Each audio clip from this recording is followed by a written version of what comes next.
जय श्री राम दोस्तों। रूस भारत के वीटो पावर को लेकर लंबे समय से अलर्ट कर रहा है, लेकिन अब रूस भारत के लिए पागल हो चुका है, जबकि वहीं दो देशों को वीटो देने से उसने साफ इनकार कर दिया है।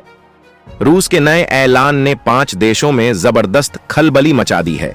खास करके उसने अमेरिका, ब्रिटेन और फ्रांस की टेंशन बढ़ा दी। वहीं के 2 देशों के लिए दरवाजा एकदम बंद कर दिया है और कहा है कि इनको किसी भी कीमत पर परमानेंट सीट नहीं देंगे। चीन ने पाकिस्तान के सपोर्ट में कहा था कि अगर भारत को वीटो पावर मिलता है, दोस्तों कमेंट में जय श्री राम जरूर लिखे, तो पाकिस्तान को भी वीटो पावर मिलना चाहिए, और अगर ऐसा नहीं होता तो चीन अपने वीटो का इस्तेमाल करके भारत के वीटो पर भी रोक लगा देगा। लेकिन चीन की इस बयान पर रूस ने भारत के सपोर्ट में चीन को फटकार लगाते हुए कहा कि हम सिर्फ भारत, अफ्रीकी और एक इजराइल देश को सिक्योरिटी काउंसिल में परमानेंट सीट देंगे, बाकी किसी को घुसने नहीं देंगे। इस तरह से परमानेंट सीट को लेकर रूस बेहद आक्रामक हो गया है। रूस ने कहा कि खास करके भारत जैसे डेवलपिंग कंट्रीज को हर हाल में परमानेंट सी दिलाकर रहेंगे, और अगर चीन के बीच रोड़ा बनेगा तो इसका अंजाम भी उसे भुगतना पड़ेगा। एक तरफ रूस ने भारत को परमानेंट सीट पर वेलकम करने के लिए फूल माला लेकर तैयारी भी कर ली है, तो वहीं दूसरी तरफ G4 के 2 देशों के लिए उसने दरवाजा बंद करके कुंडी लगा लिया है। अब यहां से भारत के लिए तो रास्ता साफ हो गया है, लेकिन G4 के 2 देश बुरी तरह फंस चुके हैं, क्योंकि लावरोव ने कहा कि रूस और चीन दोनों मिलकर उन्हें घुसने नहीं देंगे। यूएन में पहले भी कई मौकों पर भारत का नाम लेकर रूस ने बवाल खड़ा किया है, लेकिन यूक्रेन युद्ध के समय भी उसने भारतीय तिरंगे को जबरदस्त इज्जत दी, जबकि बाकी सभी देशों के झंडों को फ्रेंड लिस्ट से हटा दिया था। यह दर्शाता है कि रूस के लिए भारत कितना जरूरी बन चुका है।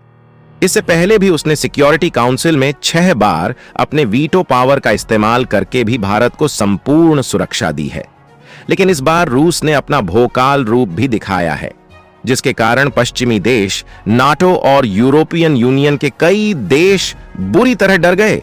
इसके साथ ही उसने गंभीर चेतावनी भी दे डाली है।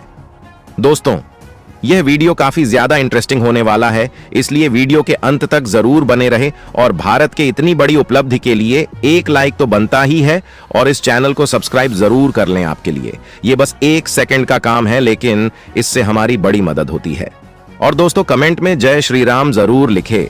तो अब आपका सवाल होगा कि आखिर रूस ने किन देशों को वीटो पावर देने से साफ इनकार कर दिया है, और क्यों? तो रूस ने सीधा कहा कि जो भी देश नाटो, यूरोपियन यूनियन या पश्चिमी देश से आते हैं या फिर उनसे संबंध भी रखते हैं, तो फिर हम उन्हें वीटो पावर नहीं दे पाएंगे। इस तरह से उसने जर्मनी का रास्ता साफ ब्लॉक कर दिया। क्या है, क्योंकि जापान G7 और अन्य क्षेत्रों में पश्चिमी देशों के साथ रिश्ते साझा करता है, इसलिए रूस ने जापान को भी वीटो पावर देने से साफ मना कर दिया है। अब देखिए, जापान और जर्मनी दोनों G5 के देश हैं, और यह लंबे समय से परमानेंट सीट पर बैठना चाहते हैं। इसके लिए वह लगातार पसीना बहा रहे थे, परंतु जर्मनी और जापान के लिए परमानेंट सीट मिलना लगभग असंभव हो गया है, क्योंकि G5 के 2 ताकतवर देश उनके खिलाफ धरना देकर बैठ चुके हैं। खुद रूस के विदेश मंत्री ने स्पष्ट किया कि यूएन सिक्योरिटी काउंसिल में जर्मनी और जापान जैसे पश्चिमी देशों को स्थायी सदस्यता देने की कोई जरूरत नहीं है, क्योंकि यह सिक्योरिटी काउंसिल के परमानेंट सीट पर बैठने के बाद सारा न्याय संतुलन बिगाड़ देंगे। उनके कहने का मतलब यह है कि इन डायरेक्ट तरीके से सिर्फ अमेरिका की मदद करेंगे, जैसा कि आज ब्रिटेन और फ्रांस करते हैं। रूसी विदेश मंत्री लावरोव ने कहा कि हमारा स्टार्स बहुत ही सिंपल है। सिक्योरिटी काउंसिल को पश्चिमी देशों, नाटो और EU के सदस्य देशों या उनके सहयोगी जैसे जापान से कोई और सदस्य नहीं चाहिए, बल्कि यहां पर अफ्रीका, साउथ अफ्रीका और साउथ एशिया से नए देशों को जोड़ना है। खास करके रूस ने भारत के लिए स्पेशल सहमति दिखाई है और कहा है कि भारत जैसे विकासशील देश को हर हाल में परमानेंट सीट मिलना चाहिए, और भारत के लिए उसने लंबे समय से आवाज उठाई है, और हाल ही में भारत ने रूस और जापान को पीछे करते हुए एशिया का तीसरा सबसे ताकतवर देश बन गया है। इन्फ्लुएंस के मामले में भारत से आगे एशिया में अब सिर्फ अमेरिका और चीन बचे हुए हैं। इस तरह से रूस को पता है कि आने वाले भविष्य में भारत की मुट्ठी में दुनिया की न केवल इकोनॉमी बल्कि संतुलन शक्ति भी होगी। इसलिए वह पिछले 50 सालों से बिना किसी डर के भारत के लिए हमेशा खड़ा रहा है और कई बार दुनिया से टकरा चुका है। यानी कि रूस पश्चिमी देशों के किसी देश को परमानेंट सीट देने के मूड में नहीं है और इसके साथ ही वह जापान जैसे देशों को भी नहीं देगा जो G7 में रूस के खिलाफ प्रतिबंध लगाने की कोशिश करते हैं। और हाल ही में जापान ने भारतीय कंपनियों पर भी रिस्ट्रिक्शन लगा दिया था जो रूस को हथियार बनाने में चुपके से इक्विपमेंट सप्लाई कर रहे थे।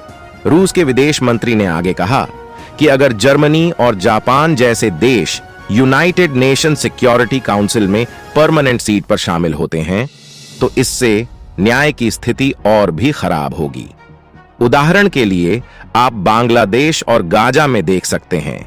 ब्रिटेन और फ्रांस ने पिछले 33 सालों में अपने वीटो पावर का इस्तेमाल नहीं किया। यह दोनों अमेरिका के कठपुतली बने हुए हैं। जर्मनी और जापान अब नाटो और पश्चिमी गुट के सहयोगी है। रूस की नीति रही है कि वह पश्चिमी देशों के प्रभाव को कम करना चाहता है। खासकर यूनाइटेड नेशंस जैसे अंतरराष्ट्रीय संगठनों में अगर जर्मनी और जापान को स्थायी सदस्यता मिलती है तो पश्चिमी देशों का दबदबा बढ़ जाएगा जो रूस के हितों के खिलाफ हो सकता है। रूस और चीन जैसे देश यूएनएससी में अपनी स्थिति को मजबूत रखना चाहते हैं। अगर जर्मनी और जापान जैसे पश्चिमी समर्थक देशों को स्थायी सदस्यता मिलती है तो रूस की कूटनीतिक और राजनीतिक ताकत को चुनौती मिल सकती है।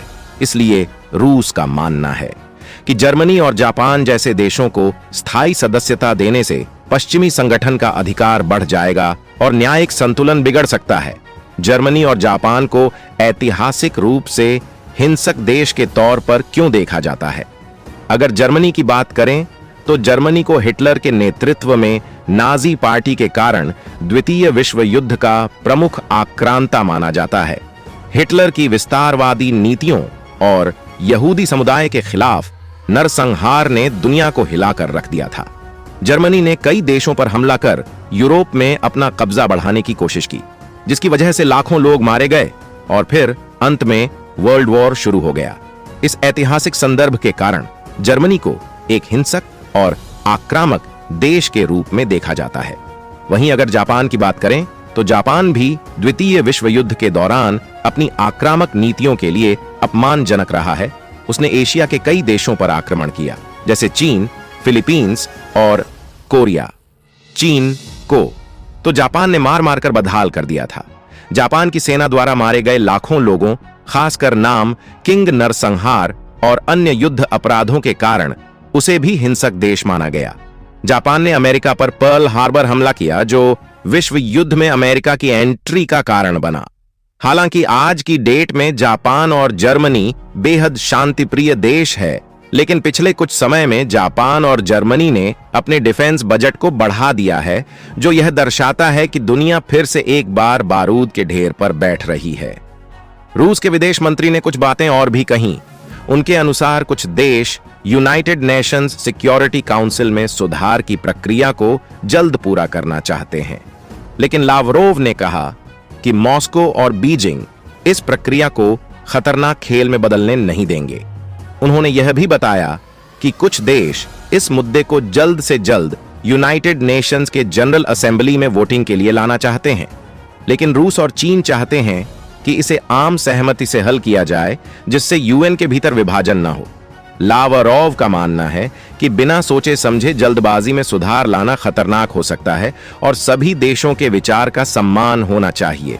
रूस और चीन इस मुद्दे पर गंभीर है और किसी तरह की जल्दबाजी को बढ़ावा नहीं देंगे। तो दोस्तों, ये जानकारी आपको कैसी लगी कमेंट करके जरूर बताएगा। जय हिंद, जय भारत।